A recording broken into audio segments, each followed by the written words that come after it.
All right. Hello, folks, and welcome to the A to Z Sports Big Orange podcast. No music this week. Dang it. Yet again, I got to get better at charging the iPad. What am I doing? Wherever you listen throughout the world, we thank you so much for listening to us. Zach and I talk everything Vols every week here on the Big Orange podcast. And if that's something that you want to listen to on the reg, go over to the A to Z Sports Podcast Network feed on Apple or Spotify. When you get there, rate, review, but most importantly, subscribe, because if you subscribe, you won't miss our shows when we drop them on Mondays. And speaking of Mondays, it is one right now at 6 p.m. Eastern time, and that means we are live on YouTube, on the A to Z Sports Nashville YouTube channel. But you can go subscribe there. You'll get a lot of Titans content also. But you can also now go to the A to Z Sports Tennessee Vols YouTube channel. We've been posting there. Got a few videos on it finally. And that is the future home of this live stream. We just got to get it up and going and moving. And there's some really exciting developments coming to that channel. It's not, I'll put it this way, it's not just going to be us. So go over to the A to Z Sports Tennessee Vols channel there on YouTube. Subscribe. Go hit it up. You will not regret it. Because again, it will be this show eventually live streaming there and more. And that will be all Tennessee stuff for the folks. I know there we've had some comments from people that are like, I don't like seeing all the Titan stuff. Go over there. It'll be just Tennessee stuff. Otherwise, at Charlie_Burst, at Zach TNT, at A to Z Sports, Facebook.com/A to Z Sports Nashville, and A to Z Sports.com for all the stuff that Zach writes. It's crazy, Zach. Today's probably the best weather that exists on planet Earth. And it's almost like, you're just here in Knoxville, Tennessee. The Vols are 2-0. You just destroyed NC State in a game where people are predicting it might be close. You're top 10. The sun is literally shining in a way where I don't think it could be more beautiful. What a time to be alive. What's up, Zach? Yeah, I mean, I don't know how many times we've said this before, but we went through 15 years of terribleness to get to this point, and I think it's worth it at this point. I think You'll so. you'll do anything to go through a stretch like this, and hopefully they're just getting started. There's a lot ahead of this football team, obviously this whole athletic department, but it's a really fun time. So soak it in. Don't let those negative thoughts be intrusive there. Just go with it, and let's just see where this goes. Let the battered Vol syndrome fly out. Let it go. Let it be unshackled, my friends. We'll deal with the bad stuff if it happens, Yeah, exactly. Easier said than done, no doubt about it. No doubt. From personal experience. Hey, to the first 5 minutes of that NC State game, I think we were all like, "Oh, okay, it's kind of a slow start here. I don't like this." Yes, obviously that's what we're going to talk about on today's show.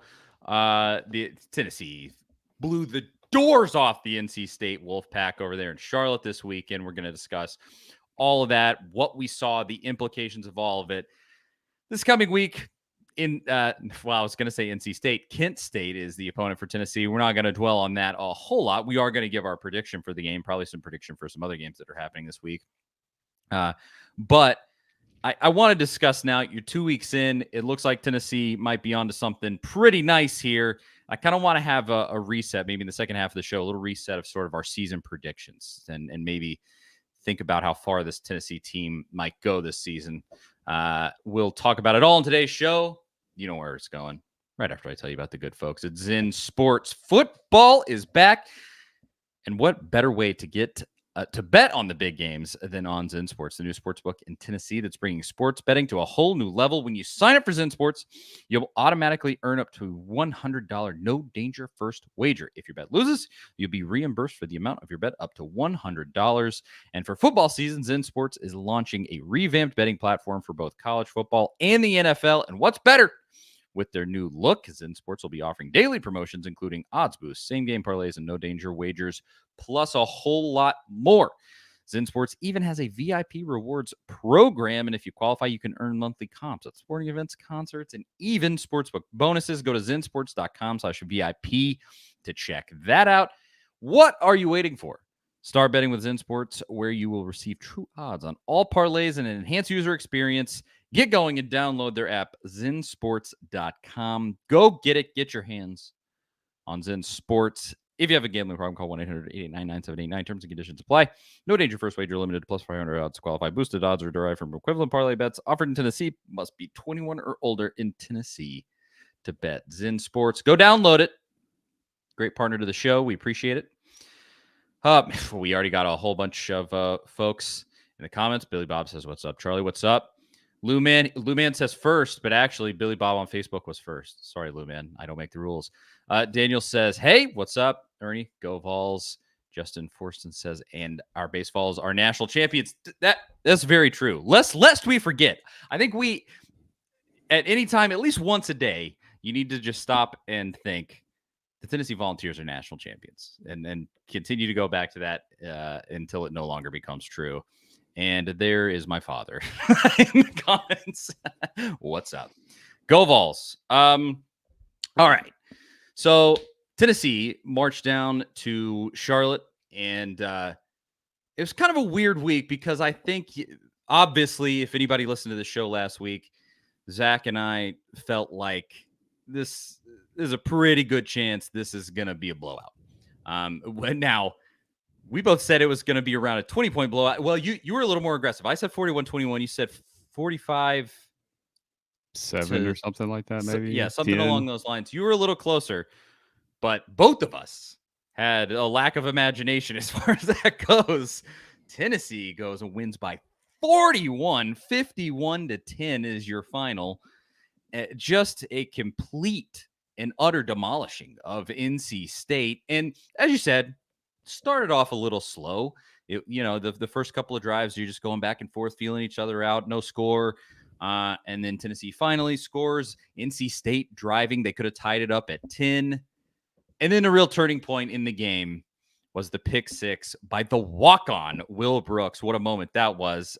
And ultimately, it was over after that. You didn't need any more than that in the game. It was a fun one, but let's just start there, Zach. Some of your high-level thoughts on this game. Yeah, I think, obviously the talk is all about Nico and the offense this whole offseason going into this game. But coming out of this game, the defense, I mean, the way they played, they were just suffocating. I mean, all 4 quarters, even when the game was a blowout. I posted the clip on Twitter late last night. I think Jermod McCoy there in the 4th quarter, the game's pretty much out of hand. I think the score was 44-10 at that point. NC State's going for it on 4th down. It's like a 4th and 1, 4th and 2, maybe. I think that might have been when Heupel called the timeout and they came back out and gotten a better look. He makes that tackle on Justin Jolie, who's probably a future NFL tight end. Tennessee actually saw him last season. He was at UConn. He transferred to NC State. He catches a pass out in the flat, and McCoy just read it perfectly. Made a really impressive tackle on a guy that's bigger than him. I mean, it was kind of a mismatch for NC State. That's kind of the matchup you're hoping to get there.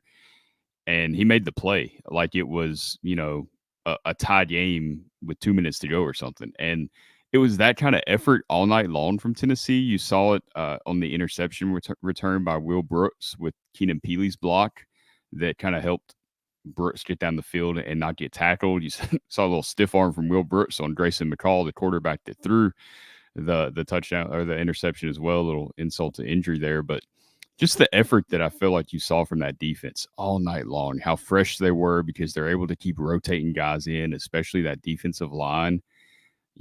Early in the game, NC State had a good plan. Obviously, I think it was like you had mentioned, they're trying to get the ball out quick, protect the quarterback a little bit, a lot of underneath stuff. We're all texting back and forth about, that they're playing too soft. And Tim Banks, to his credit, they adjusted, in the game and pretty much shut it down after that. After that first half, really, NC State wasn't able to find much room, and Tennessee was able to pull away because of their depth and their talent. And I thought, to me, I know they put 51 points on the board, 44 of them, coming from the offense, but the defense for me was the story. I mean, they haven't allowed a touchdown since late last November. It's impressive what this defense is doing. And we've said all along, if Heupel could get this kind of defense, this team really has a chance. This program really has a chance to go on a run. And I don't mean like a run like you're winning, 3 straight national championships. Hopefully you get one out of this, but just being in the mix, being in this conversation, be a consistent top 10 team, and you give yourself a chance every season. Stay healthy, and you've got a chance. And It's fun to see that, and it's not just because they have a veteran defense. I mean, they do in certain areas, but you've got young guys coming up behind that are even more talented. The Boo Carters, the Jordan Rosses, all these guys that are just right there ready to go as well. It's very exciting. Ben Hall in the comments says, seeing Charlie smile this season makes me happy. I appreciate that, Ben. So glad that we have plenty to smile about. And I'll say the thing that makes me the happiest, as Zach is saying, right now, so far in the season, is this defense. I mean, Nico's a whole other thing because that's been so great so far. And we'll talk about his play in a second. But the defense here, we've said a ton during Heupel's tenure so far at Tennessee that if he can just get even a serviceable defense, just one that can cooperate with his offense and be good enough to get them over that hump, then they're golden. That's the way you win with what Heupel does. Not only has he gone out and gotten a serviceable defense, and we'll see about the DBs. I think you saw some good plays out of Jermon McCoy and some different guys, as you were saying. Boo Carter's on the horizon. Ricky Gibson looked like he tackled well. That was tackling for so long. I mean, even when Fulmer was here, it feels like tackling has been an issue for so long for Tennessee. Yes, much better. That could always improve, but this defensive line, stack it up. This is so crazy that I think this will ultimately be true this season. Now you're only 2 games in. I don't want to get too far ahead of myself, but stack this defensive line up against some that any year Tennessee has had. And you're talking about some really good defensive lines going back. As Heupel said in his postgame press conference, Tennessee was known for elite defense that went by the wayside for 20 years. And now you might be back with this defensive line because obviously those starters, if you are asking me, it's the best defensive line in America. But you can go beyond that, and they roll 10 guys out there. And it is deep, and it is incredibly talented, and it is all up in your face and in your space all the time. And it is just, that is the most heartwarming thing happening on this football team right now and every single ounce of credit to Rodney Garner too. I mean, good Lord, the job that man has done recruiting for that defensive line. And then when the guys actually get here, the way that he's getting them to play, my dad, who's apparently watching this show, he always used to say, that I believe the saying was he could coach blood out of a rock, something like that, water out of a rock, whatever it might be. I think Rodney Garner could coach water out of a rock. It is just, he's really, really great. And the continuity too. I mean, Rodney Gardner, Tim Bates, Willie Martinez, Mike Eckler, they've all been there. This is their 4th season together. I mean, you replace the linebackers coach with a guy who seemingly fits the culture perfectly with William Inge. That's meshed really well with this staff. The linebackers are playing well early this season.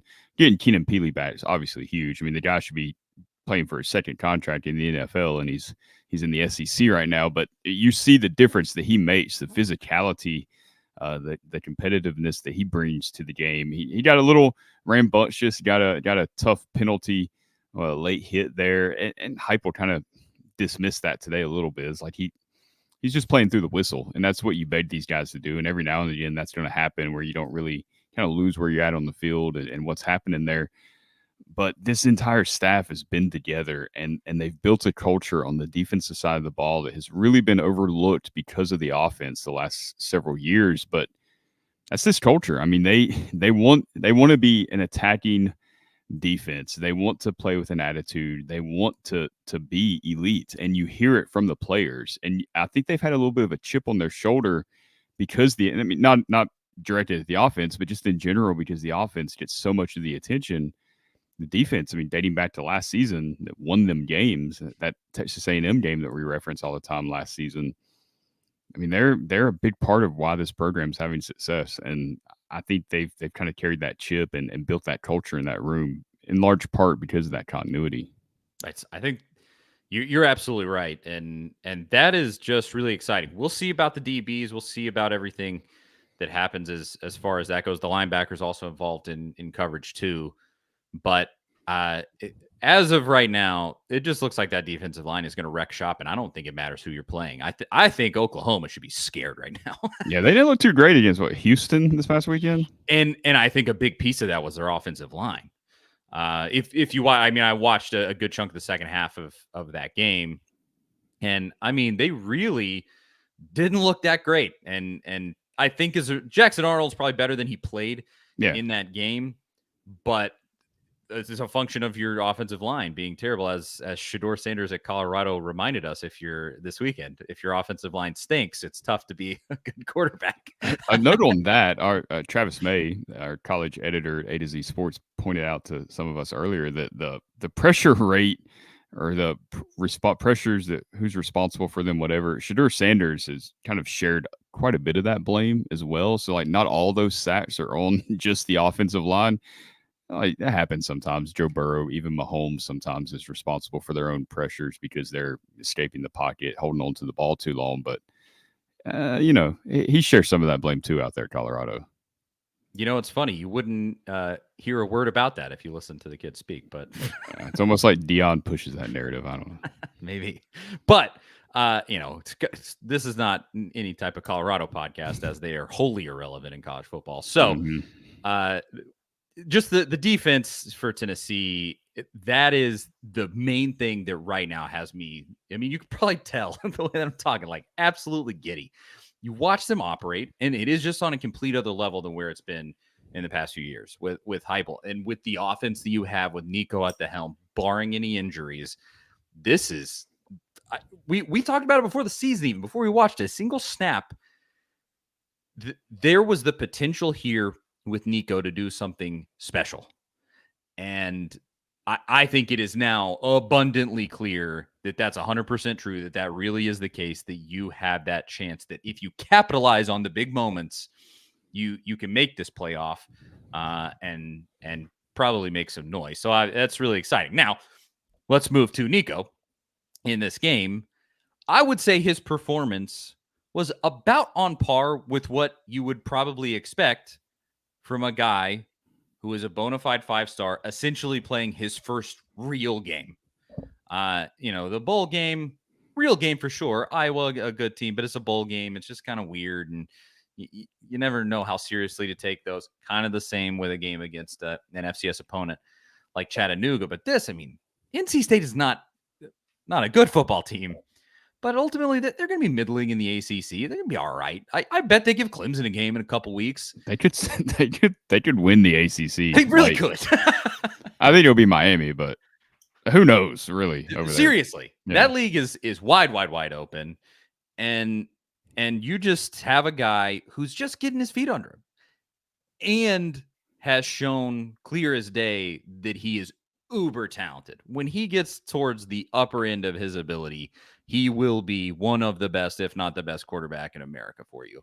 And you're seeing him just get his sea legs. Like, that is all that was happening in that game. And I think he got progressively better just in that game alone. Mm-hmm. He got more comfortable, and it was clear. I don't know what all your thoughts were about Nico now, Zach. I think first off, one thing you can tell a lot by really how talented and how good a player is by the other team's game plan. And clearly NC State had a lot of respect for Nico, his arm talent, and him as a player. They're dropping guys into coverage, trying to take away stuff over the top. I mean, that shows you just kind of the respect they had for Nico. That's the kind of stuff you do to Joe Burrow in the NFL, to Patrick Mahomes. And they're doing it to a redshirt freshman that just turned 20 years old a couple of weeks ago. I think he was, like you said, there was some signs of youth. That first interception, he admitted that he was trying to force something that wasn't there. And I think that's a good learning moment, really. I mean, you never want to throw an interception, but if you do, it's important that you learn from it. And those can be really beneficial. I mean, you throw one in a game like that where it doesn't really hurt you. Nobody's going to really remember that interception at the end of the season. Maybe he learns from that. He's going to face coverages like this again, obviously. I mean, you're going to see a lot of this season probably. And if you don't see as many deep passes, it's kind of like, again, referencing Mahomes, the Chiefs, last season where teams really played them like that and they didn't have those explosive plays. They were just kind of having to attack defenses a little differently. And Tennessee is, with their 12 personnel that they broke out against NC State, which really caught NC State off guard because they hadn't seen that on film Yeah. from Tennessee. They're really adjusting their offense to, battle against the way that teams are playing their offense. I think he figured it out pretty well and started taking what the defense gave him and was able to efficiently move the ball down the field. Only had a couple hundred passing yards, 220, 222, I think, but he didn't have to throw for 400 yards to put 50 points on the board. You were able to run the ball. You're able to connect on some of those short passes, get your tight ends involved in the game, used his legs when he had to. He wasn't, even being a young quarterback, it didn't seem like he was looking to run immediately. He kind of picked and chose his spots, and there was a couple of spots, like there was a big fourth down there right in the third quarter. I mean, that was a big drive. That could have been NC State holds Tennessee there to a field goal maybe. They can maybe get back in the game. You got a fourth down close to the red zone. You use Nico's legs to pick up the first down. Then a couple of plays later, you throw a touchdown to Miles Kitselman, and the game, you pull away from there. So he knows when to use his legs. He's learning a little bit to take what the defense gives him. We know he can throw the deep ball. He connected with the swirl on one. It's everything we've expected it to be. I think there was no grand takeaways for me other than the fact that I thought he was really poised and faced a little bit of adversity and responded extremely well to it in the moment. I mean, that's what impressed me the most, I'd say. The fact that he threw a pretty bad interception and then flipped right around and on the very next drive scored a touchdown. That's it right there. That's the thing that you want to see in a nutshell. As you said, it's great that it happened in this game where it was essentially inconsequential. It wasn't in that exact moment inconsequential because the game was still close at that point. But on the whole, it was inconsequential now that hindsight 2020. And that's fine. Now, a lot of people said, "Oh, we didn't see anything out of Thornton, Brazel, Brew, like nothing, none of the receivers." And I don't think that this was the game for that. They really emphasized the tight ends, as Zach said, and switched up the look there, and they adapted to what NC State gave them, and NC State did expressly the thing that they needed to do to take away the long balls, and they emphasized more than anything taking away the pass. And I think that's why you saw that. And Tennessee just kind of adapted around it, just sort of took a side street and figured it out. And the fact that they can do that with Nico as early as he is in his career is impressive. That alone. And you're going to see plenty out of those guys when the opportunities present themselves. Brazel will be the guy that catches that bomb instead of Squirrel eventually. And they just missed Brew on one. I mean, if that's Jalen Hyatt, if that's Squirrel, that's probably a catch and a touchdown. Brew's not quite as fast as those guys, and that was a little bit of the difference. Maybe Nico put a little more air under it. It just missed it. So there's still some opportunities there, and you think about when Hendon Hooker really had his breakout season in 2022. He had a whole year of running the offense under his belt. So things will get even better as the season goes along. And Hype will really preach that today when he's talking to the media, as good teams continue to get better throughout the season. You don't want to play your best football in September. You need to be playing your best football in November and December and January. And I hope that's where this is building towards. Ethan says you can't run drop 8 and hope to win. Letting Tennessee run for 250 yards is a guaranteed loss. I don't see another team trying to run a 3-3-5, honestly. I agree. I'll be interested to see how other teams really do. I mean, because do you sell out to beat the run and make Nico prove that he can beat you over the top? Is that what we're going to see from teams? Maybe. It's obviously Oklahoma has a former defensive coordinator and Brent Venables as their coach. I'm very interested to see exactly where he goes, because he's got some Big 12 roots too, from before his time at Clemson. That's true. Unless Nico has a full-blown off day, it's a pick your poison situation with Tennessee's offense. Do you want to get beat over the top, or do you want to get run on? Those are your two options. There's not another one. That's it. So, I mean, Dylan Sampson is a full-blown dog, and how about Deshaun Bishop, the way he's running? Yes. Oh man. What a revelation. That's so great. And obviously I personally, as not an alum, but a former attendee of Carnes High School, I love that. Ultimately, graduated from Hardin Valley, their biggest rival here in town. But yeah, I love that. I mean, it's awesome to have a little kid like that, and he is another one that I think in time he has a little bit of that dog in him, and could be that guy, even though he came in pretty unlauded. I think you just have a dude who's nose to the grindstone and clearly wants it bad. He's clearly the number 3. I don't know. Cam Seldon was out in this game. I don't think Khalifa Keith even received a carry. I think it was just Sampson and Bishop the entire night. So it's just a 2 running back night, which you don't see often from Tennessee. I know they did it against Florida last season. It was pretty controversial when Dylan Sampson didn't get any action in that game. But they usually try to mix in 3, but Bishop was running well, so there was really no need to. Him stepping up, that tells you they're also pretty confident with him in pass protection as well. I think that's a huge thing for this offense, and it'll keep Sampson even fresher. It really is cool. And that has been an impressive element all the way through Heupel's entire time. He has yet to have a truly quote unquote elite running back. And he's still finding guys that are absolute dudes. Like, I don't know how he's done it, but none of these guys so far have been a 5-star. Yeah, that's true.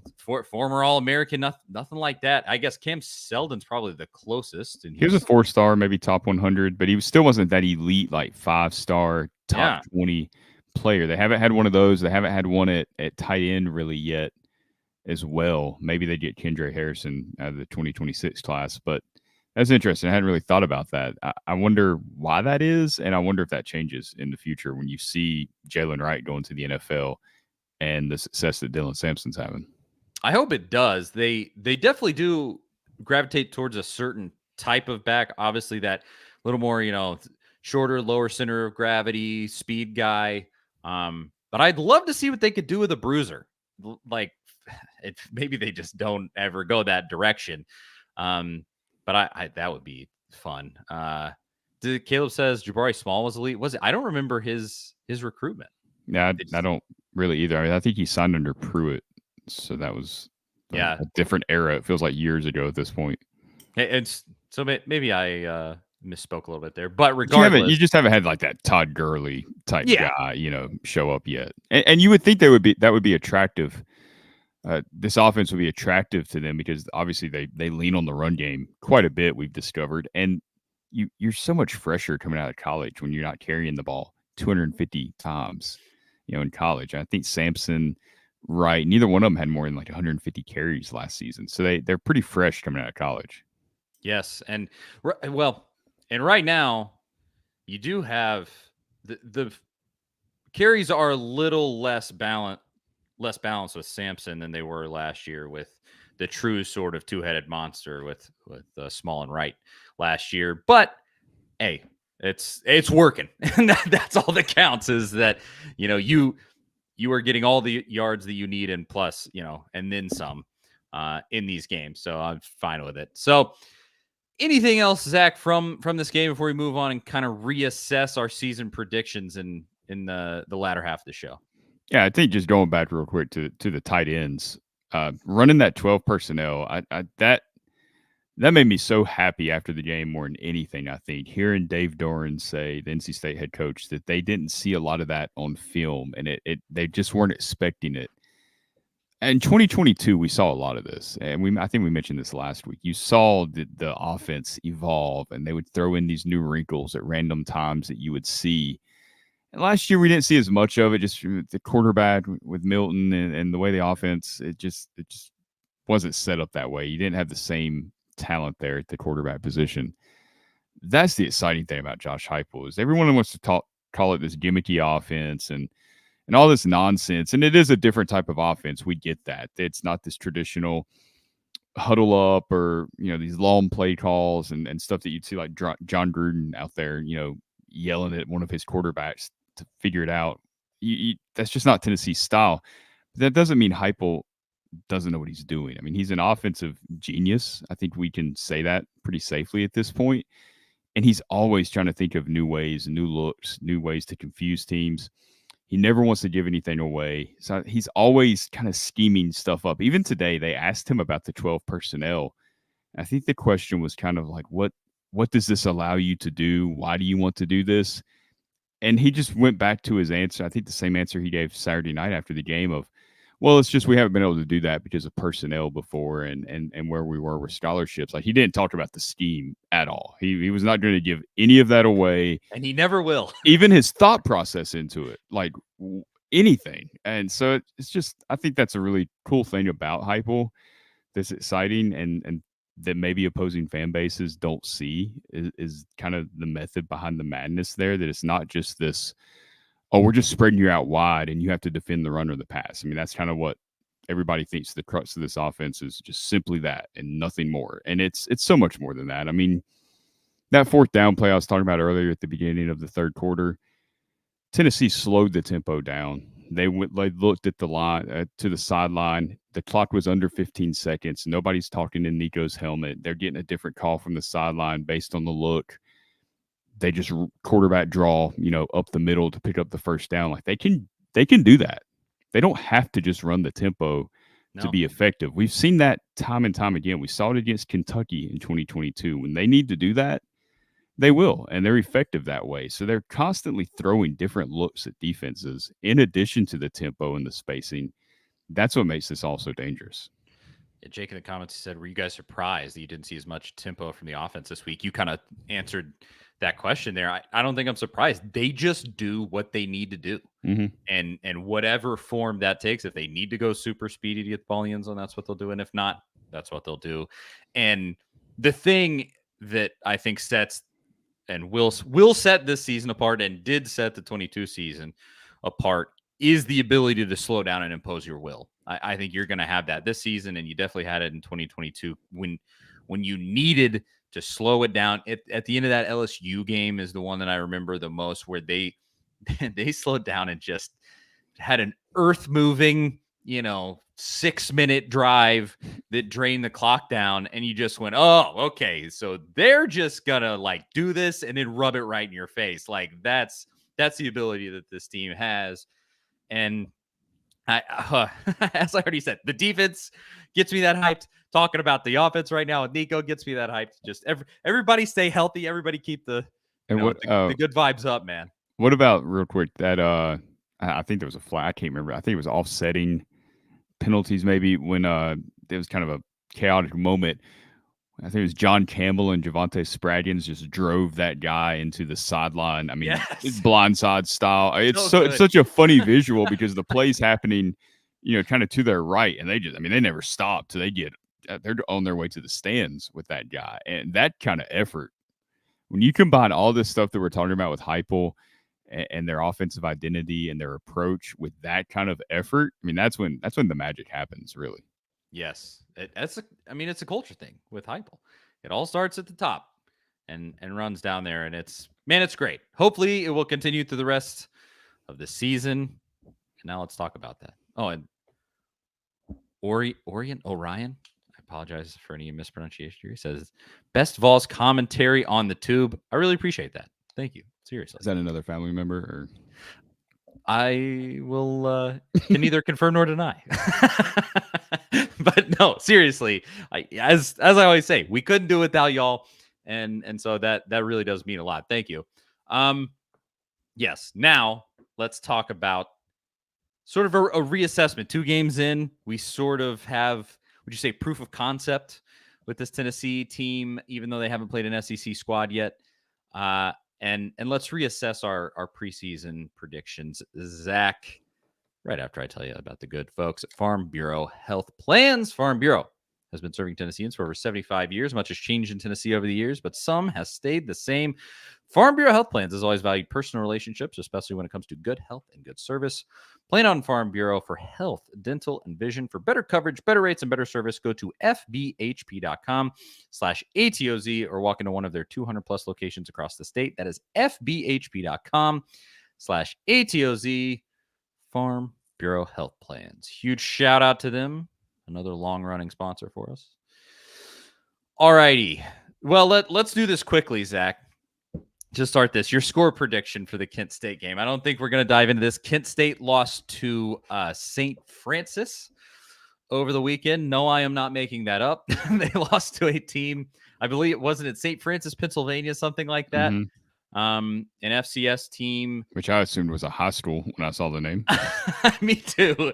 And what was actually funny, I think it was in one of the comments on one of the youths. Maybe it was on comments with my post game with Crompton, which you should watch. We'll have in-game halftime post game. Me and Jonathan Crompton, former Vols quarterback, for every Tennessee football game this season on this very YouTube I saw channel. there was an insane amount of people that watched that on Saturday night, by the way. It really was. We ended up running up like it was at like 8,000 or something on YouTube last time I looked. And again, Crazy is that game didn't end till late. I know.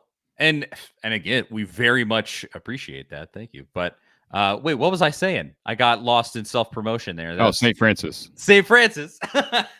So Kent State lost to St. Francis. And so I'm not sure that this game is going to be all too competitive. Tennessee might be able to just look at the scoreboard and name their number. But we got to get on record here. What do you think score is going to be for that one, Zach? Man, these are always the toughest ones because, like, here's probably what's going to happen. Like, I don't even think Nico finishes the first half in this game, probably, because Kent State's just not, like you said, they're not very good. I think Tennessee's going to be able to score at will. I think you're going to see a lot of Gaston Moore. You're going to see a lot of Jake Merklinker.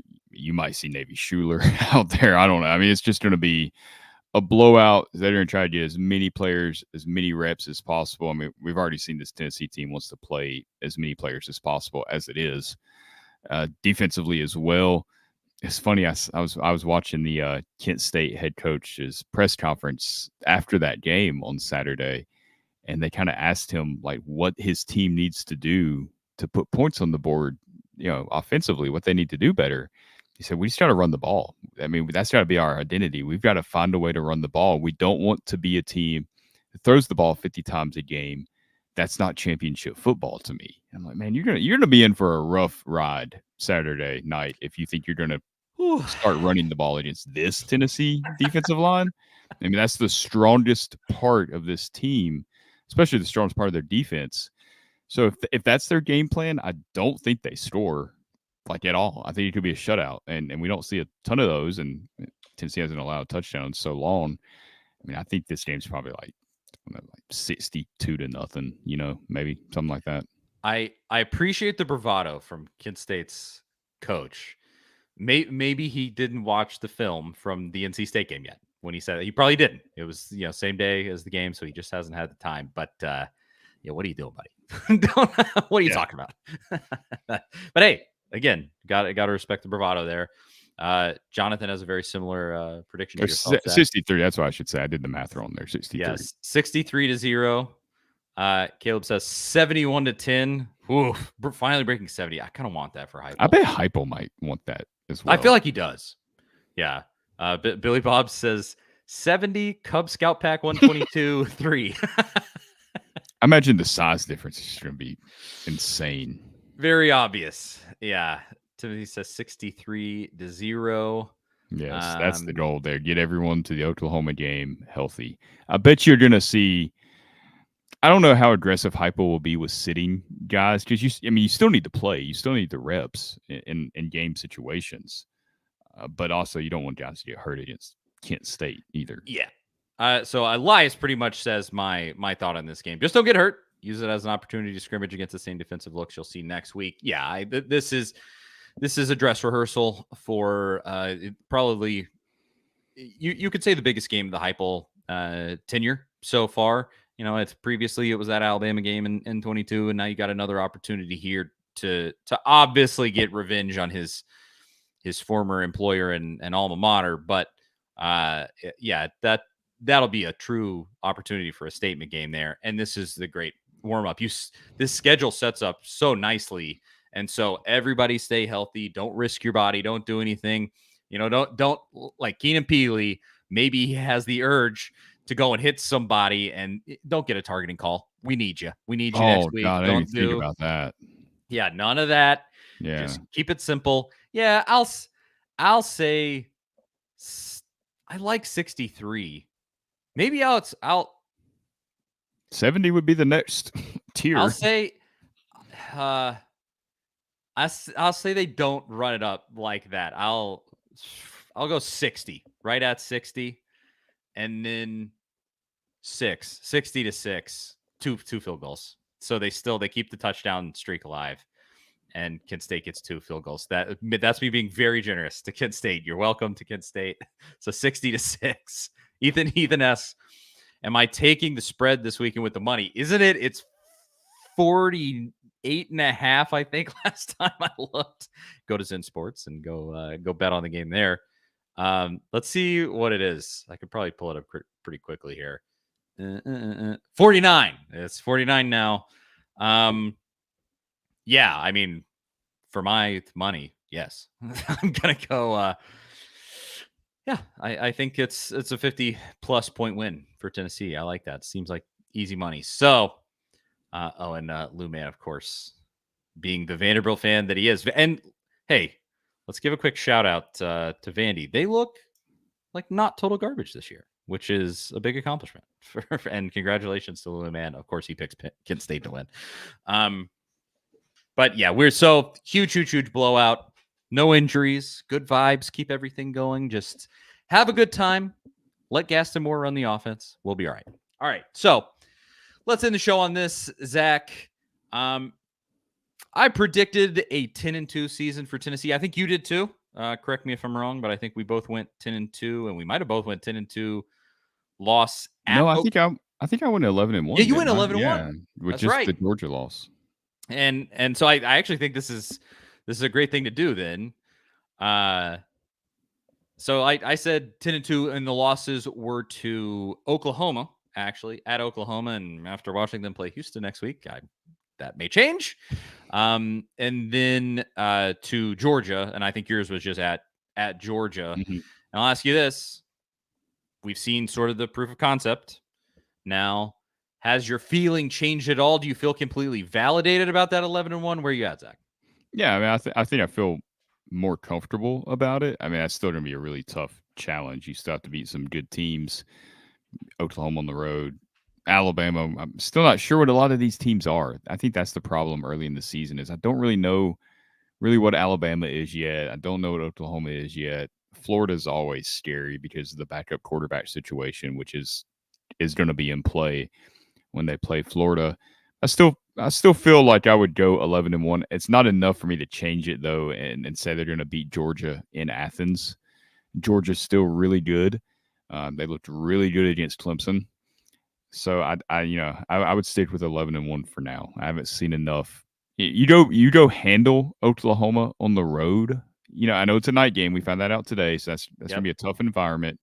You have to take the crowd out of it early, but if you can handle them like you did at LSU in 2022, then maybe my tune changes on that just a little bit. Just Tennessee hasn't really won a huge night game on the road yet under Heupel. I mean, they beat Kentucky last year. That's Kentucky. You're supposed to be Kentucky. But they haven't done well in those spots yet. But if you can do that against Oklahoma, we see what Georgia does later in the season. Maybe I'll feel differently about it. But for now, I'll stick with the 11-1. Absolutely. I think that's a real, like the real test for this season. You go and you take apart Oklahoma, you'll be probably favored against Alabama. You should definitely beat Arkansas. I got a little worried over the weekend in the first half of that Arkansas game. They looked pretty good, and then they looked not good. All in the same game. I like Sam Pittman, and they're usually pretty competitive, but they're just not going to have the depth, I don't think, to stay with Tennessee. It'll probably, I don't know that it will be as bad as that NC State game, but I think eventually they run out of gas. It's exactly what happened against Oklahoma State. They just eventually ran out of gas. They just didn't have it for 4 full quarters. So so the real question for me, will I bump it up to 11-1? And I'll say, as of now, yes, I think I will, because I mean, look, Oklahoma stunk against Houston. I don't think they're going to be that bad in a night game in Norman, with the hype of that Tennessee game behind them. At the same time, they're playing a dude just as young as Nico. They were in the same class. Nico, was Jackson Arnold number 2, number 3, number 4 quarterback. I think he's a 5-star or close to it. He's pretty highly rated. Yeah, he was right up there. He doesn't look as good as Nico. His offensive line is not as good as Tennessee's. And maybe I'm giving away the preview we'll do next week. But for right now, we'll see how everybody looks this weekend because Oklahoma has to play Tulane, and Tulane very nearly beat Kansas State this weekend. Yeah, I watched quality team.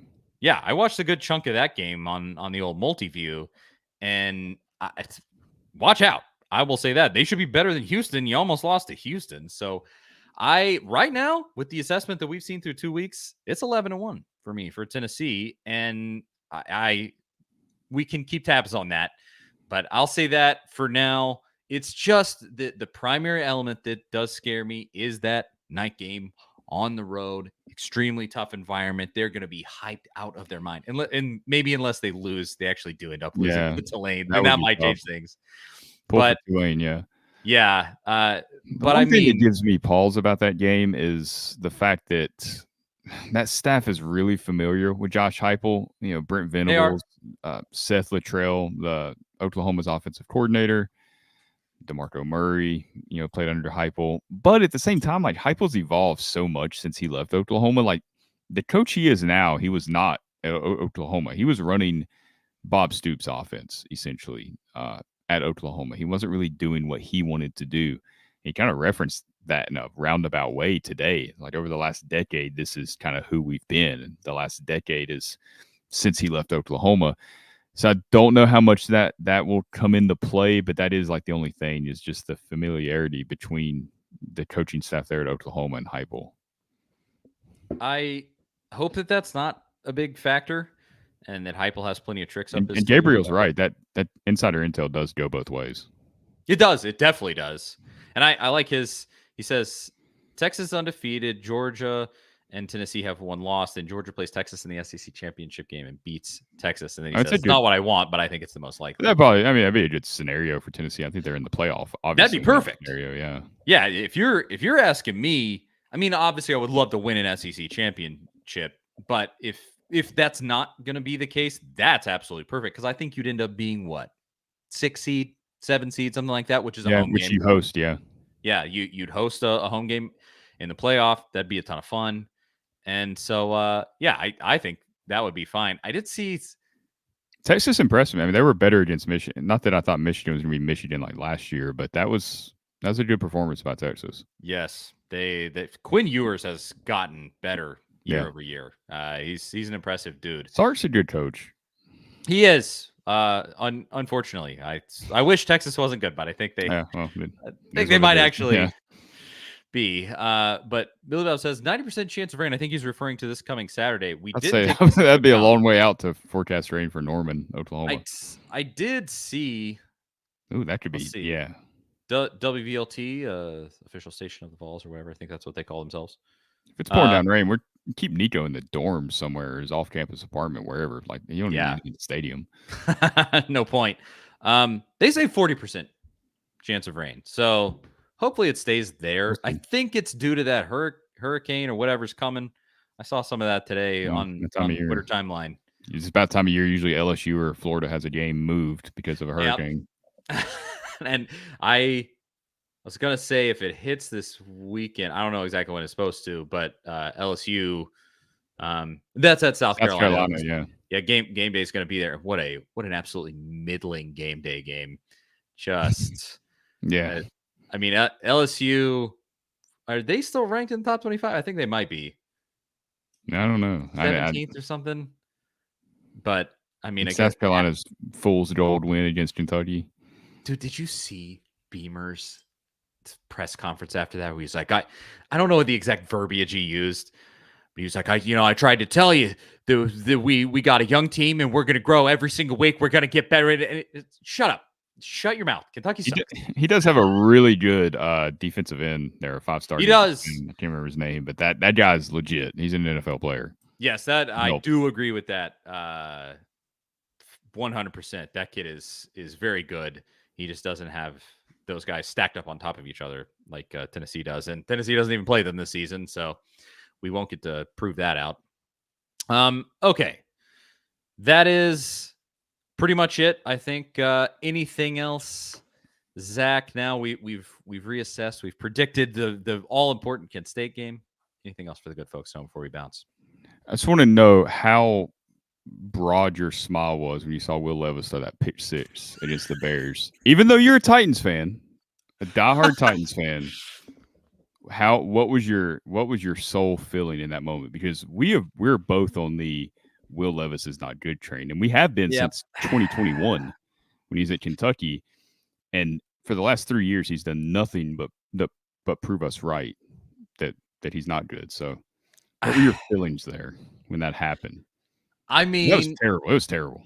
it is one of the worst interceptions I probably ever seen with my own two eyes. And then he got up and he did the surrender cobra, which just makes it all the more embarrassing. He got memed to high heaven. Oh, that'll So live forever, bad. forever. Oh, yeah. I mean, if his career just like ends up flaming out, like I mean, let's be honest, probably is going to. I mean, that's like the defining moment of your career, pretty much. So that's tough. But it is conflicting because the thing is this: I've loved the Titans since they came to Tennessee, and it's always been tough because I've obviously, as I have expressed on this show, I feel like they do not particularly love Tennessee back, and I'll leave it at that. But yeah, and I particularly felt like the drafting of Levis was borderline insulting, and I might be saying borderline just to be nice. And so yeah, I mean, I'll say this. Am I happy that the Titans are probably going to stink this year? No, I am not. I wish that they would get their act together and be a good franchise because we know that they have the potential to be, made the AFC Championship game. But at the same time, I was right about Levis. I was right about the bonehead coach last year when he got fired. And I was right about that dude for freaking years on years on Oh, years. yeah. I was calling for Mike Vrabel to be Dunzo like freaking 4 years ago because that guy stunk. They did miss a good window there. He had a noggin as hard as a diamond. He couldn't get out of his own way. And just in general, with the Titans franchise right now, I would put it this way. I'm a little too right. Freaking stop. Stop stinking. Enough's enough. Weirdest losses I think I've seen the Titans have. Oh my gosh. Because the defense was fantastic. I mean, they were really good. Caleb Williams. That's the real shame. Was not good at all. Like, I'm not a big Caleb Williams fan either. I don't believe in him. I think he's a talented kid. I'm just his demeanor, the mindset. I don't know if it's going to work out for him, like leading a team to a championship. I think he might put up some numbers. I don't think he's going to be a championship type player. That game, that's tough. And then when your head coach, makes that comment about punting, if you would have just punted on 1st and 10 a couple of times, maybe you would have won the game. Oh. And the fact that what Levis did, that wasn't the first time he had done that in that game. It was the first time it went for a pick six. But he's done that like weird throw it in the dirt, toss it out of bounds thing. That's like a go-to move for him. And honestly, I am glad that happened because freaking stop. That's stupid. Like take a sack sometimes. And man, I don't know. The biggest shame is that the defense is good. That's probably what hurts the most. You watch Jeffrey Simmons play and you're like, oh, this is great. Then you watch that offense and you're like, who did this? Why is it like this? This offensive line is terrible. This quarterback's worse. I don't know, man. It's that's a tough. I mean, the schedule doesn't. I mean, it doesn't get easier than playing the Bears, who I don't really believe in their head coach and what they have going on up there. They've got some young talent. I don't know. I don't think they're going to be a factor in the NFC North anytime soon. No, and I'll say this. This is for both of us, Zach. Now, obviously, the season, maybe Levis turns around. Yeah, I mean, he could. He has the arm talent. We hear that all the time. But if he doesn't, I'll say this. I'm not expecting any of the apologies that you and I so rightfully deserve. But, such is life. Hey, just shout out to those Titans fans that think they're smarter than everybody else. Who's been right so far? Just give me the answer to that question. Anyway, I do like Brian Callahan, so I do hope it works out for him. I like that guy. Yeah, he's like, as far as I know, we'll see how good of a coach he is, but I've liked him so far. Yeah. He seems like a decent dude. All right, Charlie Burris, Zach Ray, thanks for bringing that up, Zach. It won't be the last time. Obviously, next week we are going to talk all about that Oklahoma game. and review the Kent State game. Saturday, during the Kent State game, myself, Jonathan Crompton. Crompton will actually be at the game. We do have Austin Stanley on standby just in case the logistics don't work out. Maybe the Wi-Fi is not working for Yeah, what Crompton, is whatever. he? Is he like going as a fan or? It's the first time he's been back in a really long time, and he is going as a fan. But I don't know if he'll be in the press box. I don't know what he's gonna do. I think they let some ex-players like kind of have some liberties there. He announced on our show that, I mean, it's up on YouTube. He said where he's sitting in the stadium if you want to go see him. Oh, well, there you go. Somebody asked if they could come and get an autograph from him. And so, yeah, you can go back and listen, and then you can know where he'll be. But yeah, we'll see. But like I said, Austin Stanley on standby if Crump doesn't work. But me, Jonathan Crompton, former Vols quarterback, should be on here. And post game specifically, it's going to be a preview of the Oklahoma game there too. Crompton's analysis is second to none in my personal opinion, though I am a bit biased. And so yeah, go check that out here on the A to Z Sports Nashville YouTube channel. That is it. Charlie Burris, Zach Reagan. Thanks again for watching. Seriously, thank you to everybody who tunes in, especially right now when we're kind of in our, this is prime time. Every single person that watches, we truly appreciate it. Thanks again. Yeah, that's it. All right, we will talk to y'all next week. See you guys later.